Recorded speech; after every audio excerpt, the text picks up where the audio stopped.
ನಮಸ್ಕಾರ, ಅನುರಾಧೆ ಕಿಚನ್ಗೆ ಸ್ವಾಗತ. ಇವತ್ತು ನಾನು ಟ್ರೆಡಿಷ್ನಲ್ ಆಗಿರುವಂಥ ತುಂಬ ಸುಲಭವಾಗಿ ಮಾಡ್ಕೊಳ್ಬೋದಂಥ ಹಲಸಿನಕಾಯಿ ಪುಡಿ ಪಲ್ಯ ಮಾಡೋದು ಹೇಗೆ ಅಂತ ತೋರಿಸ್ಕೊಡ್ತೀನಿ. ಇದು ತುಂಬ ರುಚಿಯಾಗಿರುತ್ತೆ. ಇದಕ್ಕೆ ನೋಡಿ, ಇಲ್ಲಿ ನಾನು ಅರ್ಧ ಹಲಸಿನಕಾಯಿ ತೊಗೊಂಡಿದ್ದೀನಿ. ಹಲಸಿನಕಾಯಿ ಕಟ್ ಮಾಡ್ಕೊಳ್ಳುವಾಗ ಒಂದು ನೆನಪಿರಬೇಕು, ಕೈಗೆ ಮತ್ತು ಚೂರಿಗೆ ಎಲ್ಲ ಚೆನ್ನಾಗಿ ಎಣ್ಣೆ ಹಚ್ಕೊಂಡಿರಬೇಕು.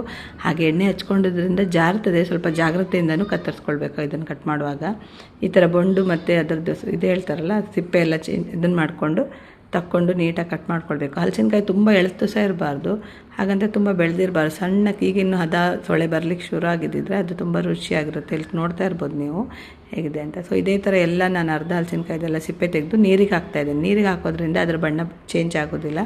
ಹಾಗೆ ಈಗ ನೀರಿಗೆ ಹಾಕಿದ ಮೇಲೆ ಇದನ್ನು ನಾವೀಗ ಸಣ್ಣದಾಗಿ ಹೆಚ್ಕೊಳ್ಳೋಣ.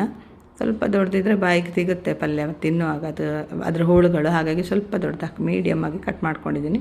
ಕಟ್ ಮಾಡಿ ನೀರಿಗೆ ಹಾಕಿಟ್ಕೊಳ್ತಾ ಇದ್ದೀನಿ. ಹೀಗೆ ಎಲ್ಲದನ್ನು ಇಟ್ಟು ಮಾಡ್ಕೊಳ್ಬೇಕು. ತುಂಬ ಚೆನ್ನಾಗಿರುತ್ತೆ ಈ ಥರ ಪಲ್ಯ.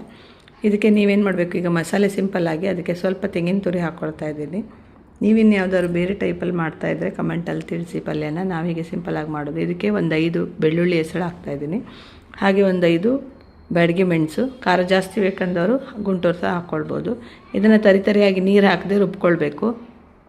ನೀರೇನು ಹಾಕೋದು ಬೇಡ ನೋಡಿ, ಈ ಥರ ನೈಸ್ ಸಹ ಬೇಡ, ತರಿತರಿಯಾಗಿದ್ರೆ ಚೆನ್ನಾಗಿರುತ್ತೆ. ಸ್ವಲ್ಪ ನಾನಿಲ್ಲಿ ಹುಣಸೆ ಹಣ್ಣನ್ನು ನೆನೆಸಿಡ್ತಿದ್ದೀನಿ ಮತ್ತು ಪಲ್ಯಕ್ಕೆ ಸೇರಿಸ್ಕೊಳ್ಳಿಕ್ಕಂತ.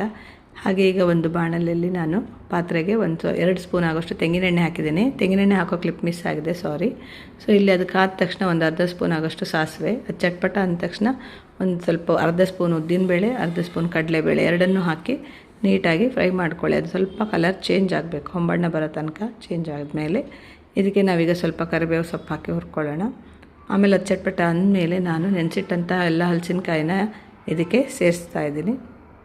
ಈ ಹಲಸಿನಕಾಯಿ ಸೀಸನಲ್ಲಿ ಒಮ್ಮೆ ಈ ಥರ ಪಲ್ಯ ಮಾಡಿದರೆ ನೋಡಿ ಟೇಸ್ಟ್ ತುಂಬ ಚೆನ್ನಾಗಿರುತ್ತೆ. ಸಿಂಪಲ್ಲಾಗಿ ಬೇಗ ತಟ್ಟಂತ ಆಗುತ್ತೆ. ಇದಕ್ಕೆ ಸ್ವಲ್ಪ ಹಳದಿ ಪೌಡರ್ ಹಾಕ್ತಾಯಿದ್ದೀನಿ. ಇದನ್ನೆಲ್ಲ ಹಾಕಿದ ಮೇಲೆ ಚೆನ್ನಾಗಿ ಮಗ್ಚಬೇಕು. ಚೆನ್ನಾಗಿ ಮಿಕ್ಸ್ ಮಾಡಿ ಹೈ ಫ್ಲೇಮಲ್ಲಿ ಒಂದು 2 ಮಿನಿಟ್ಸು ಇದನ್ನು ಬೇಯಲಿಕ್ಕೆ ಬಿಡಬೇಕು.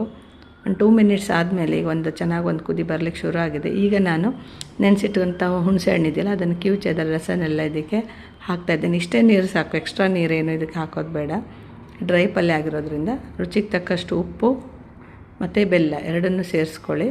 ಹಾಗೆ ಸ್ವಲ್ಪ ಹಿಂಗೆ ಹಾಕ್ತಾಯಿದ್ದೇನೆ ಹಲಸಿನಕಾಯಿ ಆದ್ದರಿಂದ. ಹಾಗೆ ಸ್ವಲ್ಪ ಇಲ್ಲಿ ಇದು ಖಾರ ಪುಡಿ ಹಾಕ್ತಾಯಿದ್ದೀನಿ. ಇದನ್ನೆಲ್ಲ ಚೆನ್ನಾಗಿ ಮಿಕ್ಸ್ ಮಾಡಿ ಮತ್ತೆ ಒಂದು 2 ನಿಮಿಷ ನಾವು ಇದನ್ನು ಬೇಯಕ್ಕೆ ಬಿಡೋಣ.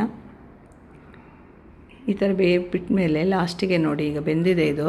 ಇದಕ್ಕೆ ಈಗ ನಾವು ಕೊನೆಯದಾಗಿ ಏನು ಮಾಡಬೇಕಂದ್ರೆ, ನಾವು ರುಬ್ಬಿಟ್ಕೊಂಡಂಥ ಮಸಾಲ ಇದೆಯಲ್ಲ, ಕಾಯಿ ಮತ್ತು ಬೆಳ್ಳುಳ್ಳಿ ಹಾಕಿ ಮೆಣಸು ಅದನ್ನು ಹಾಕಿ ಮಿಕ್ಸ್ ಮಾಡಬೇಕು. ಚೆನ್ನಾಗಿ ಮಿಕ್ಸ್ ಮಾಡಬೇಕು.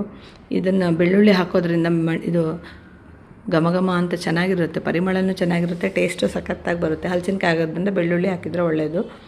ಹಾಗೆ ನೋಡಿ ಎಷ್ಟು ಚೆನ್ನಾಗಿದೆ. ಇದು ಡ್ರೈ ಪಲ್ಯ. ಇದು ಈ ಥರ ಬೇಕಾದವರು ನೀರು ಹಾಕಿ ಸ್ವಲ್ಪ ನೀರು ಮಾಡ್ಕೊಳ್ಬೋದು. ಬಟ್ ನಾವು ಹೀಗೆ ಮಾಡಿದರೆ ಇದು ಗಂಜಿ ಜೊತೆಗೆಲ್ಲ ಸಖತ್ತಾಗಿರುತ್ತೆ ಕಾಂಬಿನೇಷನ್. ಯಾವುದ್ರ ಜೊತೆಗೂ ತಿನ್ಬೋದು, ಬಟ್ ಗಂಜಿ ಜೊತೆಗೆ ತುಂಬ ಚೆನ್ನಾಗಿರುತ್ತೆ. ನಾರ್ಮಲಿಗಿಂತ ನೀವು ಸ್ವಲ್ಪ ಜಾಸ್ತಿನೇ ಗಂಜಿ ಊಟ ಮಾಡ್ತೀರಾ, ಅಷ್ಟು ಚೆನ್ನಾಗಿರುತ್ತೆ. ಯಾರೆಲ್ಲ ಈ ರೆಸಿಪಿನ ಟ್ರೈ ಮಾಡಿಲ್ಲ, ಒಂದ್ಸರಿ ಟ್ರೈ ಮಾಡಿ, ತುಂಬ ಚೆನ್ನಾಗಿ ಬರುತ್ತೆ ಇದು. ಇವತ್ತಿನ ಈ ಸಿಂಪಲ್ ರೆಸಿಪಿ ನಿಮಗೆ ಇಷ್ಟ ಆಯಿತು ಅಂತ ಅಂದ್ಕೊಳ್ತೀನಿ. ಇಷ್ಟ ಆಗಿದ್ದರೆ ಲೈಕ್ ಮಾಡಿ, ವಿಡಿಯೋನ ನಿಮ್ಮ ಫ್ರೆಂಡ್ಸಿಗೆ ರಿಲೇಟಿವ್ಸಿಗೆ ಶೇರ್ ಮಾಡಿ.